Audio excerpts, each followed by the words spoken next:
Warning. The following content may contain elements that are not suitable for some audiences. Viewer discretion is advised. What happened to the countdown and the music? I don't like changes, man. Welcome. Sixth edition? Yes, sir. Sixth edition of Whispered Insights. My name, for those of you who don't know me, is Esteban Kolsky. I'm still alive, still here, doing Whispered Insights, conversations that matter with insights that are amazing and you cannot get anywhere else. So it's, let's see, what do we have to do? Housekeeping. Today's episode is scheduled. We're working on the next few weeks, so you'll get more of those in the next couple of weeks. And all the episodes are available on YouTube, Production Network website. That's about it. Like I said, my name is Esteban Kolsky. Welcome to the sixth episode. Very short intro to today. You already know my co-host today. We did a second show with him where we started talking about the future of content production and the AI. And today we're going to follow up in that and the last few conversations that we had. Last week we talked about something that will become very relevant later in this episode, in my opinion, which is how do enterprises create good content? How do you get away from creating crappy content? How do you get away from creating bad personalization and creating good content? What's the framework that you use for that? Today we're going to continue on that. We're going to add a little bit of the discussion we had on trust earlier on, the discussion we had on charlatanism with Liz Miller also a few weeks ago. And the continuation is going to be with my co-host, John Reed. John is but he's one of the founders and the editors in Genomica. He's been around the industry as long, as long as I have, if not longer. And he has one of the most interesting minds that I ever found in this place to talk about the topic at bay. So what we're going to talk about? BS filters, bullshit filters. Do we need bullshit filters in the enterprise? John Reed, do we need bullshit filters in enterprise? Desperately. We always need to be sharpening them. Yeah. I did some homework for you on this one because I wanted to see if I could present a methodology you and your viewers would find interesting. So we have exclusive content today. Let me take you before we start. One really quick thing. I hate semantics, but I want to make sure that we're all talking about the same. So when you say bullshit, what are we talking about? Well, right, that's a big part of what we're dealing with here, which is like let's start with that. The enterprise dynamics of bullshit are very different, I think, than the consumer dynamics. And this was how I originally got started, because I asked myself if on the consumer side, if we had a fake news problem, and I came to the conclusion that we do on the consumer side very much so. But it's a different dynamic because it's largely based on things like misinformation and disinformation that actually have, I think, unfortunately, pretty tragic consequences. On the enterprise side, it's a little bit different because there's less outright fake news. The bullshit has more to do with the difficulty of really getting information that will help you do your job better and have a more successful project. So basically the problem in the enterprise is less out and out fake crap. It's more things like over-marketed crap, overhyped crap, research data that is funded by vested interests that are not disclosed. Vendors that are ranked by people who have clients of those vendors. So the problem with the enterprise is not outright bullshit, but it's kind of like this slow slide into bullshit where there's so much coming at you, and you're like, what can I actually use? What can I actually trust? And so I spent a lot of time thinking about how do we overcome that? And unfortunately, and then I'll stop and let you comment here. Unfortunately, the illusion that our social networks help us solve this is only true to a small point. For the most part, enterprise social media is filled with the same self-congratulatory promotional hype bubbles that you would find elsewhere. No, so interesting. Two things that you said that were very interesting. I like the slow slide into bullshit, right? But beyond that, why would you differentiate misinformation in the consumer world and the over-marketed crap in the enterprise world? Are they not the same thing? I mean, the outcome is the same, right? Gets you to make a decision that goes basically based on like no real data or anything like that. Well, the outcomes are interestingly different in some ways because one of the reasons I asked myself that because I was like, why do I enjoy writing so much for enterprise audiences versus the sort of influencer hype festival on the consumer side? And one of the things I realized is that on the consumer side, we rarely have regrets about we consume a lot of fakery, but we rarely have regrets. And I've seen situations, I've had friends who literally joined cults like based on bad information, and yet they never really regretted their decisions. On the enterprise, the stakes are a little bit different because we all want to get paid, and we're not going to get paid if we're unsuccessful. And if we make too many bad decisions based on bad information in the enterprise, our products are going to go south, and our career is going to go south. And so the enterprise forces a little bit more of a discerning ability, and it's a little bit of a mixed bag because the good thing is that so much has changed. In the 90s, you would wait for an analyst report in the mail to get a perspective on the market that was different than what you could maybe find yourself. Now, of course, the information is continuous. But what I just wanted to get across to people, and to your point around content creation, is that creating differentiating content isn't easy. And unfortunately, finding differentiating content isn't that easy either. Okay. So I still think that the thing that I disagree a little bit is like, look, we have established enterprises that are like Microsoft shops and Oracle shops and SAP shops and insert your favorite vendor shop, and they only listen to stuff about that, right? There's no difference between that and a bipolar, polarized, consumer market where there's like Coke versus Pepsi, or, and I'm not going to go into politics, but it's the same thing in politics. I mean, but well, okay, yeah, setup, right? Okay, perhaps brand marketing, but I'm talking about the consumer market gets into stuff where literally when I go onto Twitter and look at like COVID vax stuff, for example, I see stuff that's outright wrong and completely fake. Yeah. And there's forces of disinformation behind it, including funded groups and stuff that have their own agendas. I just have seen a different dynamic there, but I'm not sure that we could settle that today. We probably have to settle that over a bar. I think what's this is not the main, right. I think what's relevant for people to understand in the enterprise space is less outright falseness and more heavily biased information sources. And I think that the thing that people in the enterprise have an opportunity to do is to think about what you described in your whispered insight scenarios, which is how do I get access to better information and get a better project outcome as a result of that.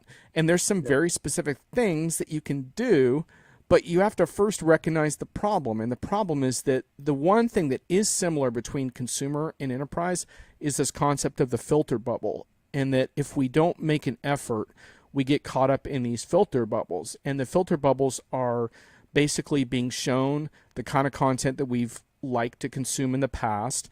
And then on the enterprise side, the filter bubble is also kind of a corporate Kool-Aid problem that I described, where you get too intoxicated with your own, the corporate marketing fumes of your employer, and you don't really understand what's going on outside the ecosystem that you're dealing with, and you start to develop this tunnel vision that is unhealthy. See, that I like that. See, that to me is the biggest differentiator between the consumer and the enterprise market, right? Because I feel like this information is the same equally. I mean, whether you're talking about vendor A versus vendor B, or public, political party A versus political party B, or brand A versus brand D, the concept is the same. This information is this information. This tastes great. It's a bad debate, right? So it doesn't do anything, and it's not really what the product is for. But I like the idea that, like, the outcomes are different. We want to get paid. We want to remain employed. We want to go somewhere. And and Brent, if you want to put the last comment that you had there that you put on Facebook on screen, the interesting thing is like, you do need more BS filters, not because the content is better or worse, but because there's more content. That's where I'm starting from, right? And as a kind of like a throwback to last week before we get into your framework, which I love to hear. But because it's a throwback to last week, what we talked about last week with Alan was how do you create a framework to create better content, right? And we started with the Marvel Cinematic Universe model. So you start with your brand universe, then you get you get your like core, your goals, your core differentiator, and the like not the final content, but what's the content that you can personalize based on like the brand universe, the core differentiators, the core narrative, and then what you're trying to accomplish, and that gives you a framework in which you can create better content. And this is the part where we actually correlate that to today, where I think that if more companies were to be doing that, you would not need any BS filters because content would actually be relevant to you, right? I mean, if you're doing something related to the narrative for company A or the brand universe for company A or the core differentiators for company A, you would like get your filters to deliver that to you. Am I going in the right direction or? Well, yeah. Look, I mean, I don't think we're gonna be able to put our BS filters down anytime soon, unfortunately. But but the one thing that I will say is I think that branded bullshit like has limited effectiveness, and so the opportunity and the challenge is to create content that is more unscripted and authentic, that addresses the real world problems that your customers are facing. And when you do that, you are kind of lessening, as you say, the need for a so-called BS filter, because you're not really putting out propaganda at that point. Now, so you can kind of flip this around and kind of say, well, what kind of content like really resonates with readers. So there's kind of two different methodologies we can talk about here. One is, how do you produce more better, meaningful content and get that into the right hands? So that's one thing you could talk about. The other we thing, did that last week, by the way. So like, the other thing we can talk about, which is I think a very interesting methodology, is how do I take all of this and make my project better? In other words, how do I like get this information that's out there and kind of put it to more of a test? And the way you do that is through a very specific framework where you don't follow buzzwords around, but you subject buzzwords to a precise use case methodology of looking at what really works and what doesn't in a project setting, and kind of step away from the hype circus a little bit. I can talk about that if you want, but. Well, let's talk about that. I mean, let me take 1 second to acknowledge both what Alan said and also what Brent replied, which I agree with both of them. But Alan said analysts and influencers and curators are supposed to be BS filters, but there's not enough of them left, which I totally agree with. I mean, I had this conversation repeatedly over the last few weeks with many people that I work with in AR over the years, and they all agree that the universe has shifted dramatically from that, right? But I like also what Brent said. I mean, it's a long statement, but let me say, a lot of the great influencers are there, but they don't have the ability to deliver very well. And this is where, like, I think your framework is gonna, where I think is gonna help us with that part. It's not about creating the content; it's about how to actually utilize the created content to deliver something. This is why Whispered Insights was born. It's an attempt to actually take the great content created, the content that passed through the BS filters, and then create something out of that. So let's look at your framework. I love to see your framework. I love to see what you guys. Okay, cool. So yeah, and just to the points that you just made, it kind of reinforces one of my fundamental themes, which is, if you just go about your day-to-day life and assume you're getting good enough enterprise information, you're not. And that's to the point around what we saw around analysts echoing the same ideas, and you start to feel like you're circling the same sort of pond, and it's very stagnant pond of boring concepts. So you do have to do two things. You have to change your filter bubbles around to seek out open dialogue and new information. And there's different ways you can do that we could get into. The second thing is everyone has a network of trust of sorts around them, including enterprise buyers, which is one reason why I wrote that my ebook around informed buyers. But everyone's got a network of trust around that. You want people in that network that disagree with you and that challenge you. I mean, one of the reasons why you and I have always gotten along well is because we like to challenge each other on each other's bullshit. Right. And we enjoy those conversations, and those conversations we believe make us smarter. And I think your whispered insights framework works best when you're taking someone in to help you curate and understand who you know is not always going to agree with you. So advisory is not telling you what you want to hear, it's telling you what you need to hear, and there's a dramatic difference between the two. So if you start with the premise that every day you have to make the effort to get better information, that's the first sort of premise in the framework, okay? Okay, so that's number one. First part is like, you know that you need to get somebody, you need to get better information. Forget the part about challenging, but you need to get better information. Better information leads to better decisions. Exactly. And the thing I would say about that is diversity of sources and perspectives, right? And that it kind of works together. So for example, like I've spent the last 3 months in a deep dive on generative AI, and I'm still not at the point where I can necessarily figure out every nuance myself. I have to have people I can call on the phone. Like the other day, I just called my friend Vijay Sankar over at IBM, and I wanted to talk with him on how large do large language models have to be. What do you do about can enterprises have much more specific data that's not polluted by these consumer data sets? Questions like that. And like, you're not going to solve it all just by reading articles. You got to have that network. And this basically occurs continuously. So the better projects and the more successful projects, the people involved in it are always engaged with this broader conversation. They're always bringing in new information and new ideas. There's never a point where you just put your head down and don't look up, right? So that's point one. But then point two is you basically need to plug all this into an existing methodology for project success. And so, it starts obviously with making decisions around your transformation model for your business, what your data platform's going to look like, all of this other type of stuff.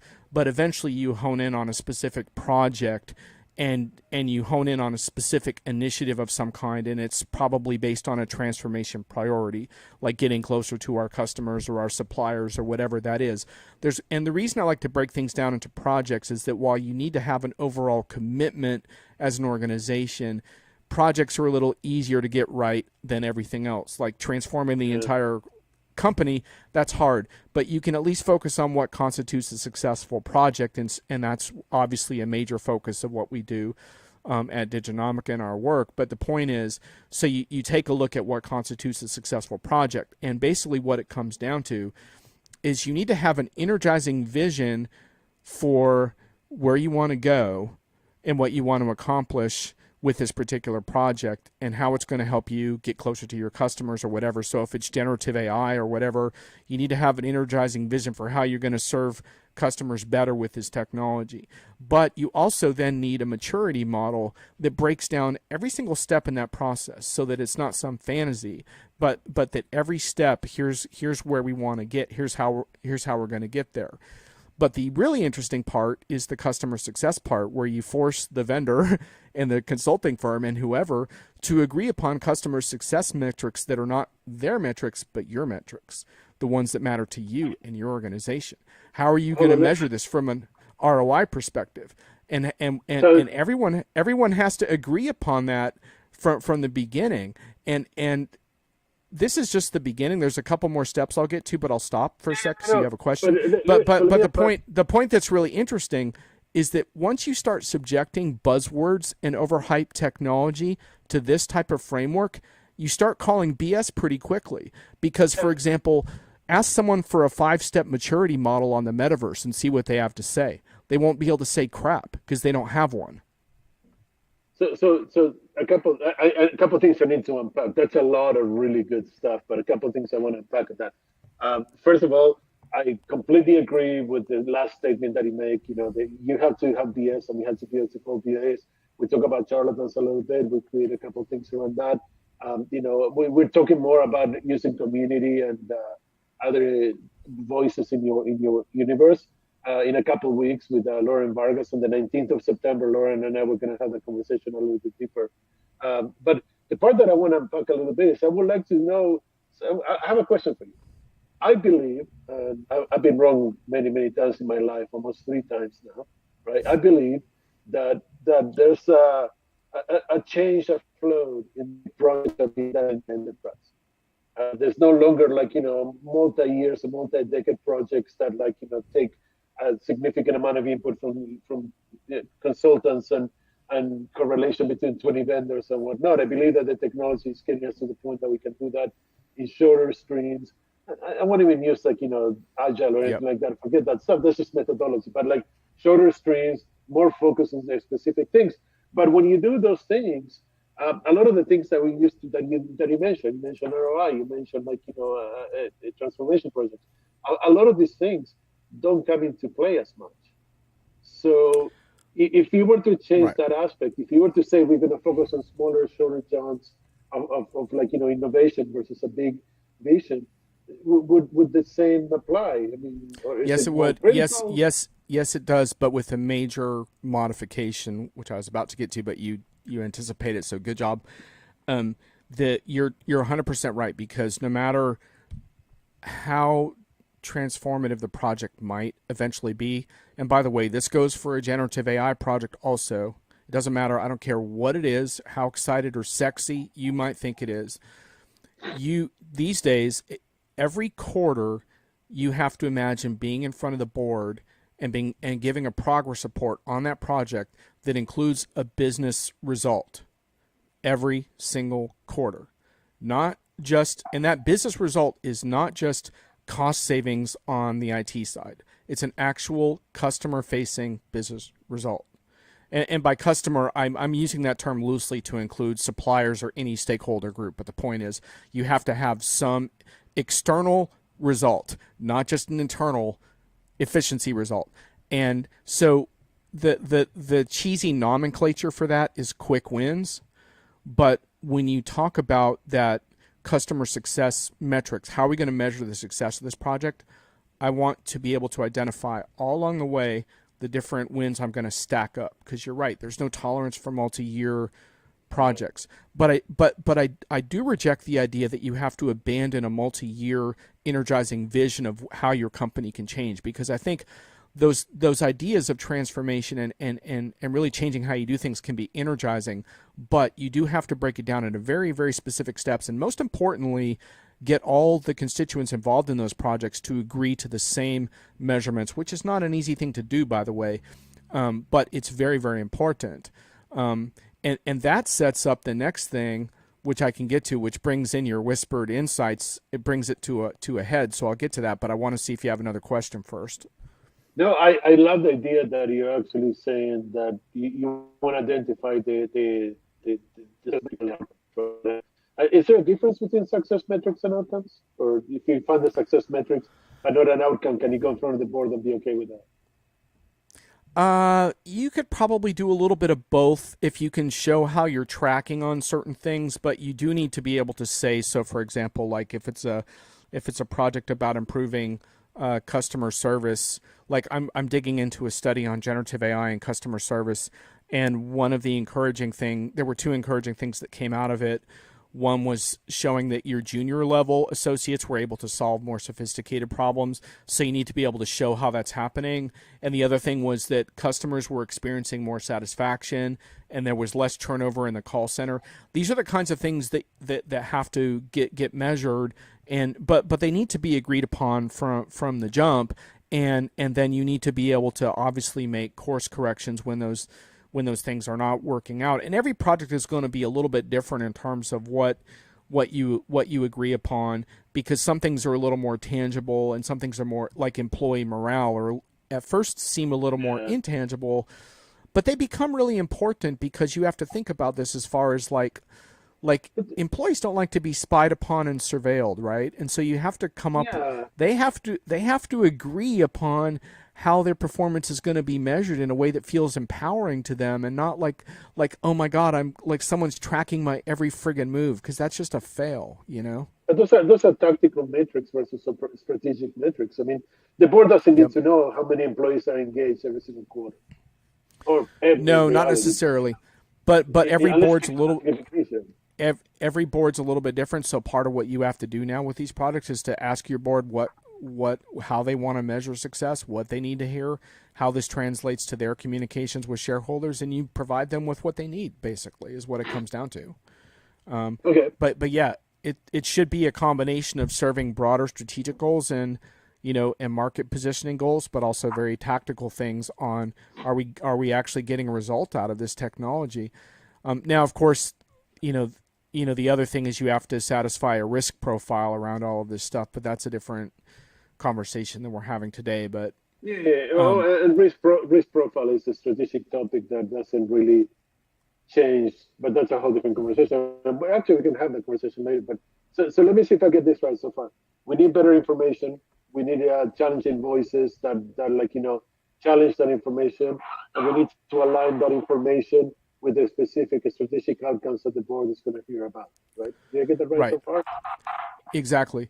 And if when you approach it that way, it's basically baked into every part of the process. So it has impact on vendor evaluation, for example. So instead of just grandfathering in your prime vendor that you've worked with before, you might be out on Glassdoor checking their reviews. You might ask them to actually allow your employees to test their software that they're putting out there before they're allowed to deploy it.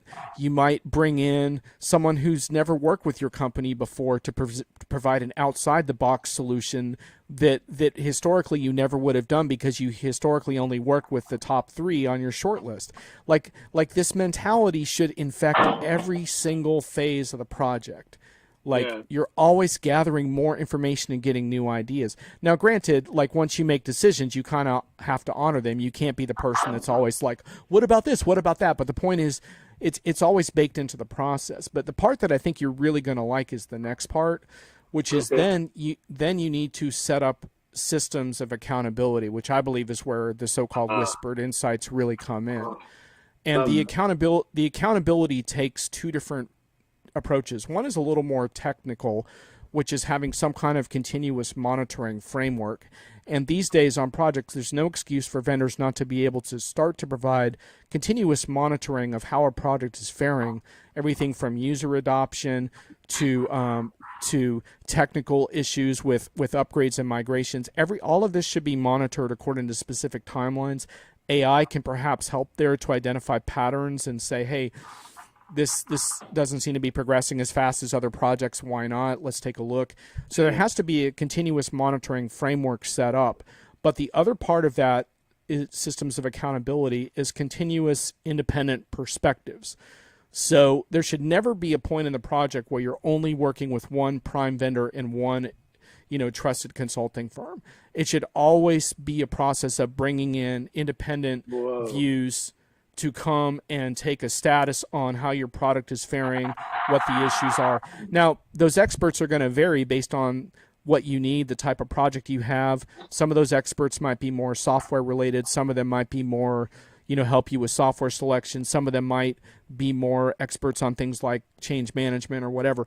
But you have to have this habit of always being able to source people like you to say, hey, I want you to come in and talk to our team about how this is going, what the problems are so far, how do we make course corrections.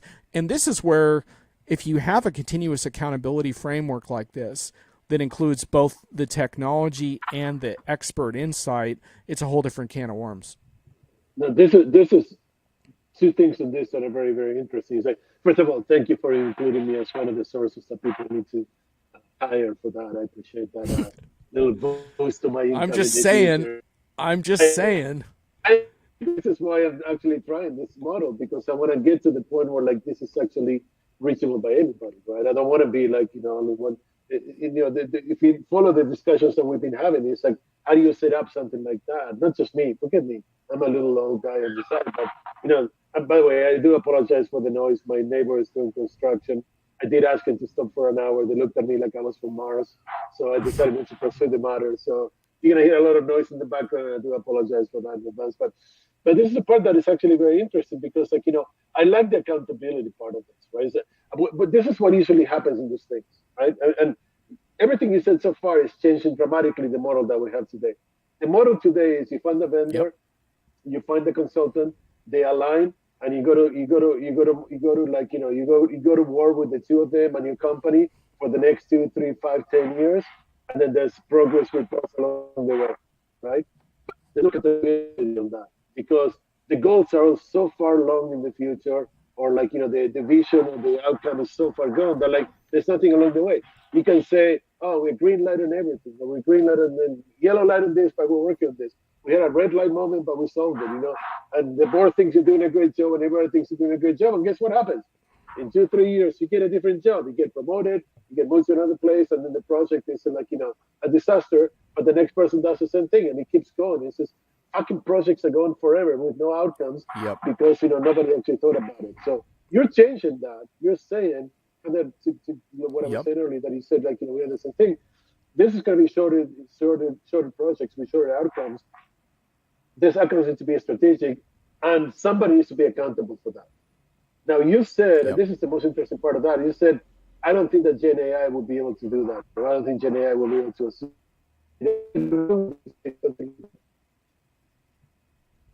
Did I mix a couple of things you were saying and I came up with my conclusion? Oh no. Well, we can talk about the role of generative AI and all of this, but what I was saying about generative AI is that whatever technology that you're considering or whatever you're applying to a particular use case, it's still subject to the same framework, which Okay. helps to reduce the BS factor because you're still subjecting it to the same metrics as far as how am I going to get a result out of this technology, which helps you a lot to protect yourself from just being the guinea pig that ends up on the keynote stage and then you never hear from them again because you never find out if they actually did a project or not. It's like, oh, we're so excited we're doing this, and then you never see that customer ever again. It's like, what happened to them? It's like, I have no idea. But they were the sucker that first signed on for this. You don't want to be that sucker, right? Right.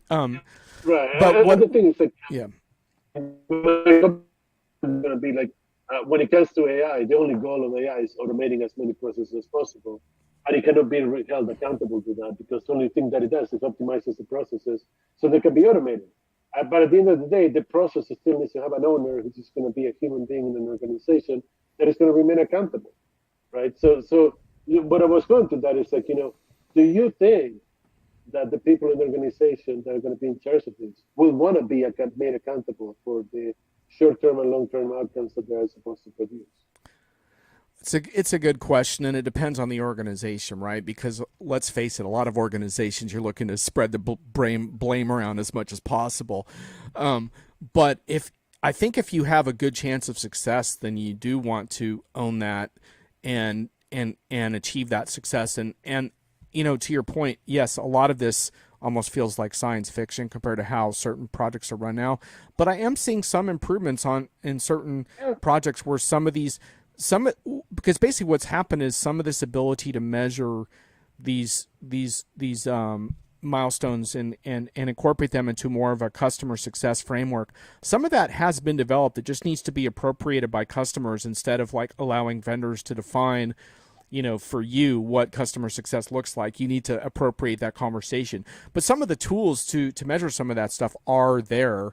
And so yes, I mean, it's a process. I mean, it's not, the whole point is that we're not going to be perfect, but we can be better.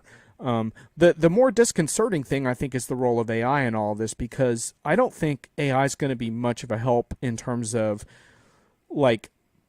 freeing up bullshit. To your point, I think AI is mostly going to generate more content bullshit than it is going to help us sharpen our BS filters. So that part's a little bit disconcerting because I don't think AI is going to be our friend in that regard.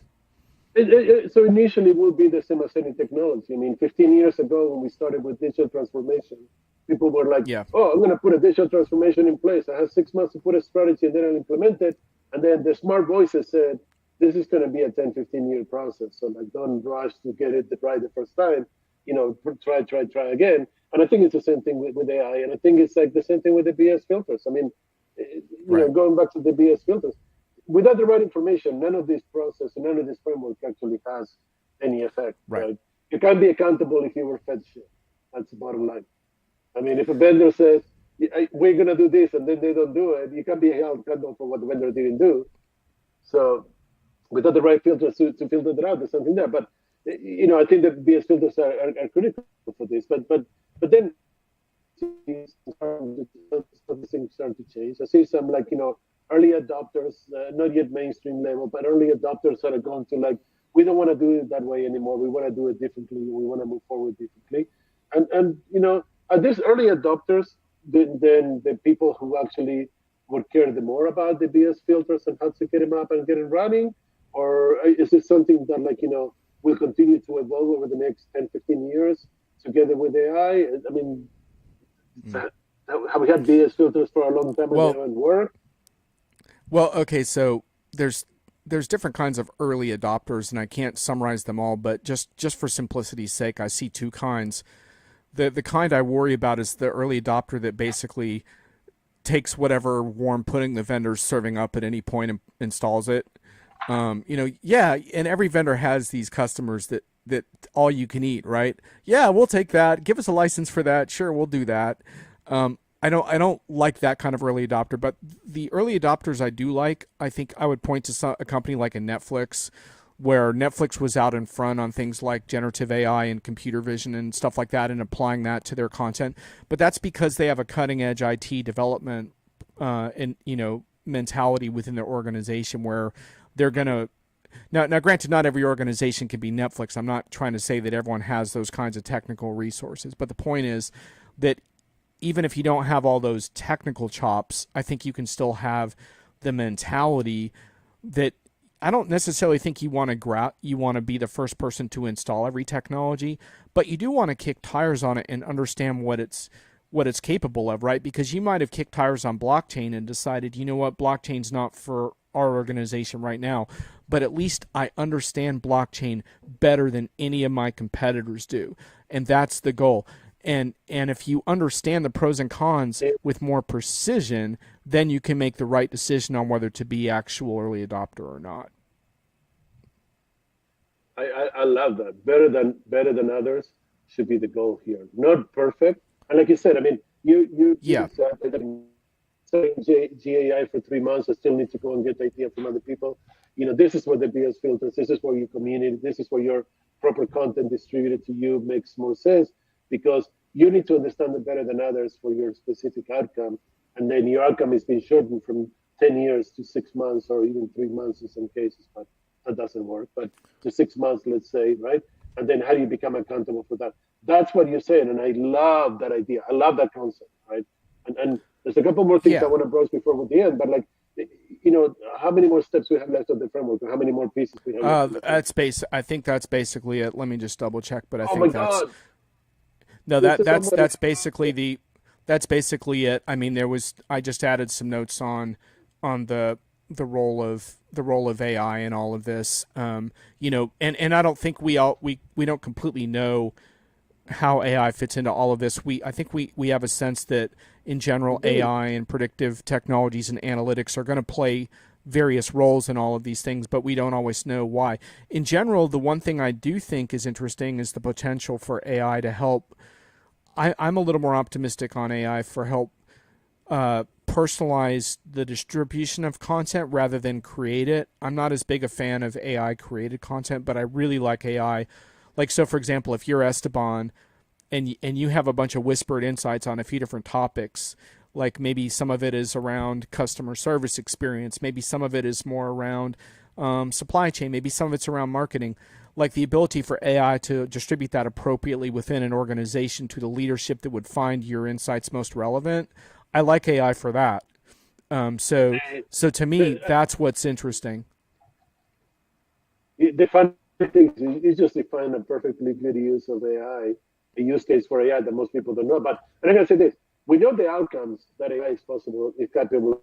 We don't know how to get to those outcomes. So we have the technology, we have the outcome, and we're missing the bridge in the middle, which is where we are in the emerging technology. We have 15 to figure out what that bridge looks like. But I like what he said. Using AI to to filter through into the information. Imagine using AI to like be a filter to find everything that comes in, take the good content and promote it, distribute it to the right people, and then elicit community interactions, elicit comments, elicit Right. reactions to that, and then even go further. If you could track how that content was used in a specific project and what happened when that content was used, and use that to Right. optimize. That's exactly what AI is supposed to do, right? So there you go. There's a free use case that anybody can use for like using AI in the enterprise. That is fantastic. So, anyways, so I know that Brent wants to wrap up in a sec, but I want to give one more we have example time. Let's just since have a couple of things. No, yeah. I mean, we can go through anything, but like the things, I have two more things I want to approach before we Okay, get to yeah, the what do end. you We got? had about 18 minutes. So the next one is like, let's assume, and I concur with you, that is correct. Right? And a few weeks, too much crap happening. You need to create better content. You need to distribute the content better. Then we flip the switch and we go to the enterprise. The enterprise needs to filter the content better, needs to distribute the content better, right? So you have like a two funnels coming into the middle with like somebody or an AI or a person being responsible for that, right? Right. So if that happens, right? If that happens, how would an organization go to implement BS filters that they don't have today?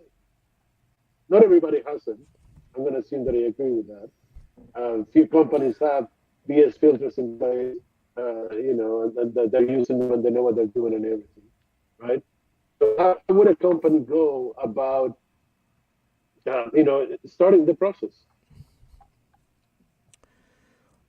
Well, I think some of it is structural and some of it is cultural, right? So Okay. the cultural part is probably the harder part.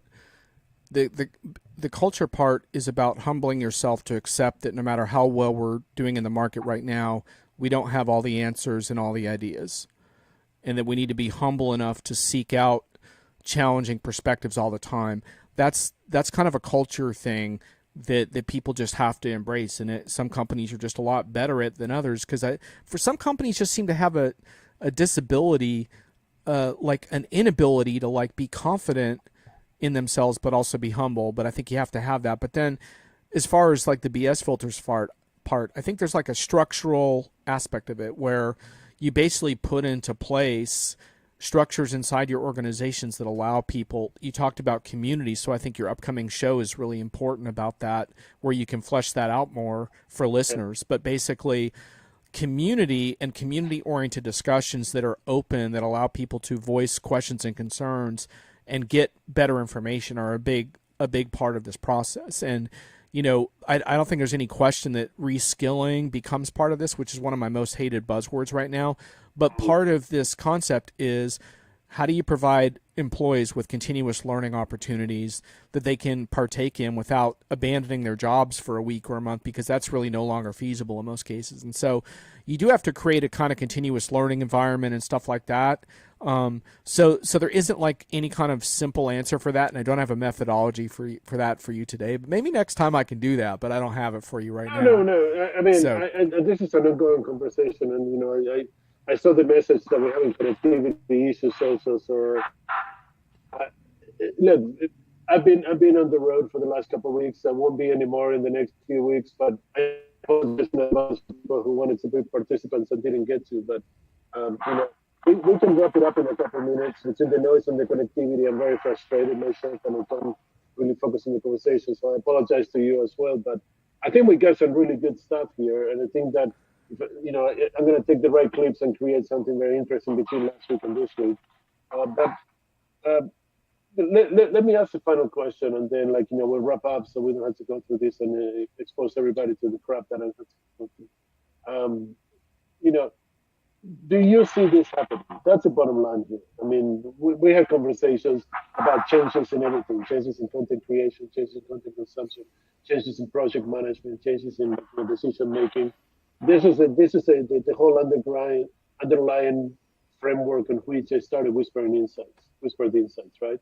So do you see this happen? Do you see that organizations actually? Yeah, I do. I mean, I think unfortunately for the most part, like the most exciting stuff seems to come out of what you might call like the top performing organizations, which is unfortunately like maybe the top 10 or 20% in a given industry versus like more broadly. But I do think that that on the plus side, people have the tools at their disposal to get better information, which is why I think buyers are more collectively informed than they were 20 years ago because it's just it's much easier now to log on to LinkedIn and see part of this video, or maybe you go on to Glassdoor to check something, or there's a little more at your fingertips that gives you more perspectives and dissenting views and stuff. So I think there's a little more there, but I just wanted to just emphasize that point that just checking social channels in and of itself is not going to get you there, that you do have to seek out information, and don't assume that social media is some kind of content meritocracy, because it absolutely is not. And every week when I put out my enterprise hits and misses, that's based on what I consider the best blogs of the week that I see in the enterprise, and a lot of those I don't see on social channels. I see in my newsreader because I collect 1,200 feeds, and so I see some of the best content that doesn't ever get shared, because a lot of the stuff that gets shared is I want to share this so I can kiss the ass of my boss or whatever. It's not necessarily good content. It's just what's being shared in any given moment. And look, we all do that. I share my own content too. Like we all have self-interest in what we share. And so I just want to get across that you do have to, the tools are available to do this better, but you do have to put in the effort. So that's basically it. Yeah, but even though the content is not getting any better, I mean, the content continues to be sugar coated, BS that doesn't say anything, and that it's been repeated 40 times, and it just wins by acclamation more than by the power of the content. There is a lot of mediocre content out there for sure, especially the stuff that gets like shared a lot. A lot of it is not that good, but as I said, there is good content. Like every week I find really interesting blog posts, and I would say it's not as easy to find as like 10 years ago. I think there was a little more like interesting blogging activity, but there's still I don't blog anymore. I'm not saying that I'm good. Yeah, I don't blog anymore. Most people, but there's still good content out there. I mean, just for example, like when the whole Zoom's terms of service, generative AI, brouhaha came out.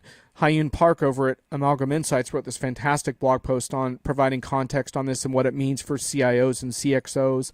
And keeping those conversations going is what's so important. And that's why I had him on my most recent show to talk about what inspired him to write that post and what people should take away.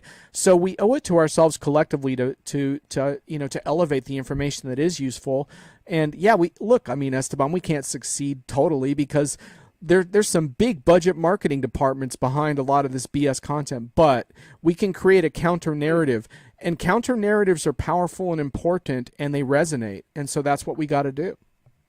So before I get into that as a final question, I feel like the old guy sitting in the front porch telling the kids to get off my lawn, right? It's like, I mean, we used to be able to succeed because if you go, like I said, 10, 15 years ago, I remember in 2005, right, when blogging was starting to take off. This is the beginning of the decline for like Gartner and Forrester and IDC and all these people, because they didn't have any more original right. In some cases. And then we went from that to fucking influencers, and oh my God, Scott Galloway said that AI will lead all the enterprises, and everybody fucking retweets it and puts it everywhere and writes their own blog post justifying that, and it becomes the law of the land, even though it's not even nowhere near true.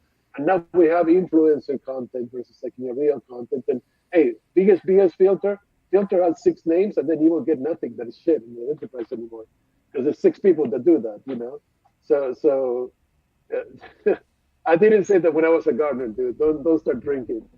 Okay, I said that I noticed it I noticed I was at the beginning of the decline for Gardner. Come on. Yeah, But, for sure. For yeah, sure. I mean, I'm not, yeah. Yeah, Were but you getting to I'm a not question trying- there? I was trying to get to a question, but then Brent completely confused me now. The last thing that I said I Okay. want to get into, the last thing that he said that I want to get into, the word use. It was a big like $5 word that talked about like oh shit. Brent, we're not Ca- letting you make comments anymore. What Was it was the it? counter narrative? Counter narrative. Yes, thank you. Yeah. The counter narrative. So this is the part where I think like starts to link in all the different aggregate all the different things.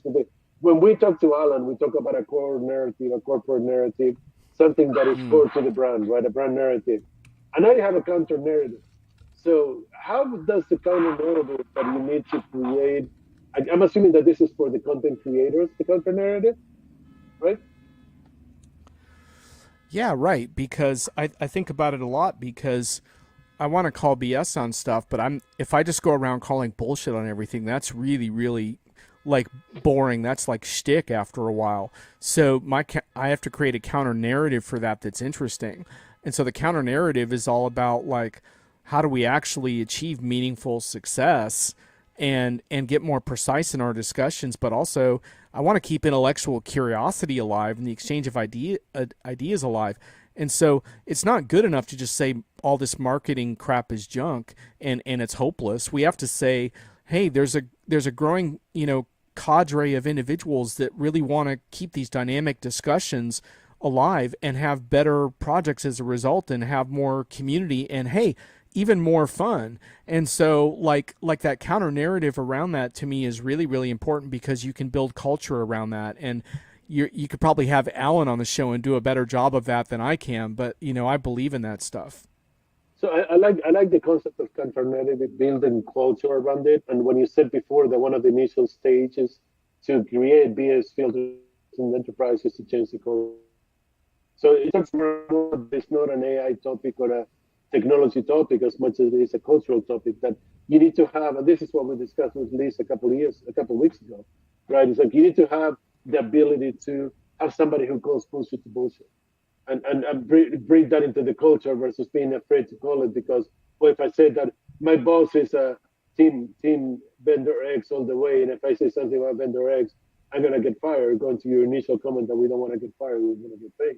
So then Yeah. we're actually talking more about like what the organization, how the organization is going to change itself over the next decade in culture and people and technology and everything, but more than anything, culture and people that they are in like the technology adoption and things like that. Excuse me. Are we not? Are we talking culture more than technology then? I think we always were. Oh, and I didn't think we were. Yeah, well, I that's how I think. I think culture still trumps technology, no matter what. But so how do you align strategy and culture? Well, that's another show, isn't it?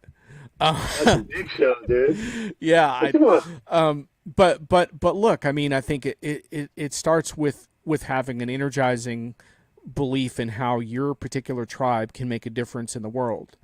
And and for me, and I can't do this for other organizations, but for me, it's really been about how in Diginomica's case, for example, a band of enterprise misfits and grouchy journalists and analysts can band together and be greater than the sum of their parts and provide a different voice for project realities and what's real for customers. And I like to believe that people still want to root for underdogs, and in a way, people like you and I become enterprise underdogs because, so much about AI is about consolidating wealth and power in big tech. But there's a need for other voices. And I think we can build that, and we can't change the dominant narrative, but we can create a counter narrative that people appreciate and respect, especially if we have the sincerity that we are dedicated to solving their problems,